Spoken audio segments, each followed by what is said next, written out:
L'escargot et le poulpe. On raconte souvent que l'escargot était très vantard et qu'il n'arrêtait pas de dire du mal des autres habitants de la rivière. Or, un jour, un grand événement arriva. Une grande pluie tomba et la rivière monta. Une inondation arriva également. Le temps fut tellement mauvais qu'il remplit l'habitation de l'escargot qui fut mouillé avec ses affaires. Ses vivres furent emportés par l'eau. Cependant, la pluie ne cessait pas. L'eau continuait à monter et finit par emporter l'escargot. Il flotta en descendant avec le courant. L'inondation l'emporta et il descendit et descendit encore par la rivière. L'escargot eut froid, mais il ne put accoster car le courant très fort l'emportait toujours.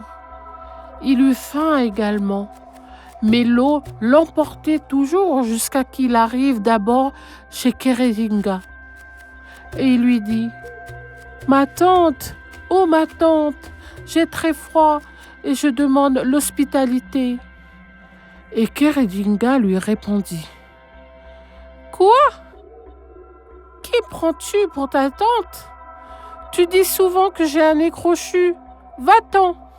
Et l'escargot descendit dans l'inondation.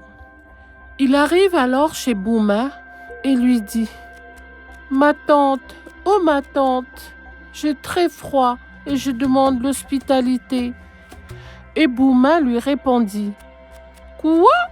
Qui prends-tu pour ta tante? Tu dis souvent que j'ai un gros front. Va-t'en !» Alors l'escargot descendit encore. Il trouva ensuite Koura et lui dit également « Ma tante, oh ma tante, j'ai très froid et je demande l'hospitalité. » Et celui-ci de lui répondre « Quoi? Qui prends-tu pour ta tante? Tu dis souvent que j'ai une langue arrête. Alors va-t'en !» L'escargot flotta et flotta encore en descendant. Et puis il tomba sur Para.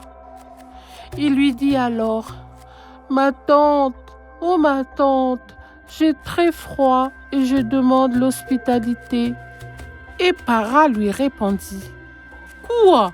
Qui prends-tu pour ta tante? Tu dis souvent que je suis gluant. Va-t'en !»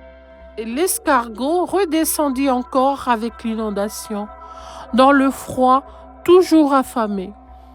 Il arriva également chez Nidi et lui demande la même chose. Alors, tout comme les autres habitants de la rivière, ce dernier le chassa également de chez lui, en lui disant « Quoi? Qui prends-tu pour ta tante? Tu dis souvent que j'ai une peau dure. Va-t'en !» Alors l'escargot descendit encore avec l'eau. Il flotta en descendant. L'inondation l'emportait toujours et il arriva à la mer. Là, il trouva Kété et lui dit « Hé, toi Kété, tu as une maison superbe et l'eau m'a emporté jusqu'ici.